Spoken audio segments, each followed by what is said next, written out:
Le dernier voyage de Romain Quirault, un premier long métrage adapté d'un court métrage qu'il avait réalisé en 2015, dans lequel on suit Paul W.R., un astronaute en cavale poursuivi par son frère et son père, afin qu'il pilote la fusée destinée à être envoyée sur une lune rouge, pour la détruire, en train de menacer de s'écraser sur la Terre. Alors oui, il y a des défauts dans le fond, mais dans la forme, putain, que ce film est beau. Il y a des plans vraiment magnifiques, au point que j'ai presque envie d'en faire un montage à la The Beauty Of, en compilant les plus beaux plans du film. Je sais pas si je suis biaisé par le fait que ça soit le style de film français qu'on n'a pas l'habitude de voir, à savoir un film de science-fiction de qualité, mais la lumière est clairement magnifique sur plusieurs plans. Bon après je dis c'est français, mais c'est clairement américanisé. Une image opérée par Jean-Paul Agostini, qui était cadreur sur Mission Cléopâtre et sur Angela, un film de Luc Besson en noir et blanc, et justement les parties du film qui ont la plus belle image à mes yeux sont les flashbacks en noir et blanc. L'occasion de parler des influences de Quirault, qui en interview s'être rendu compte de l'importance dans l'univers filmique après avoir vu Blade Runner, et qui là nous offre un gloubi-boulga d'énormément d'œuvres, telles que Cinquième élément, le film s'appelant Le Dernier Voyage, comme le premier long métrage de Luc Besson s'appelait Le Dernier Combat, et était aussi avec Jean Reno,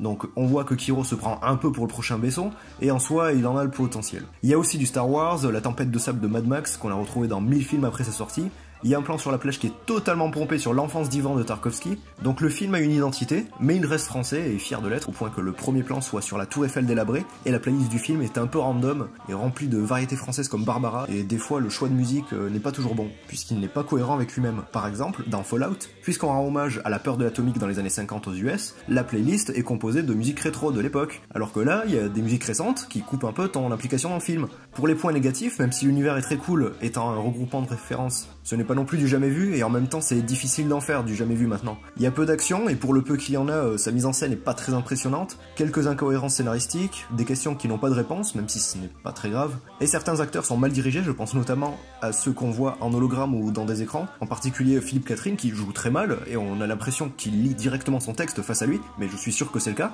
et c'est dommage de se dire qu'à la base, dans son court-métrage, il avait Richard Darbois. 7 jours, 168 heures, c'est le temps qui nous reste avant la fin du monde, les cocos. Le temps nous est compté, et Paul W.R. doit prendre une décision. Sinon rien à voir, mais c'est le deuxième film que je vois cette semaine, dans lequel Bruno Locher fait brûler sa caravane après Mandibule. Majora's Mad Mask sur 20.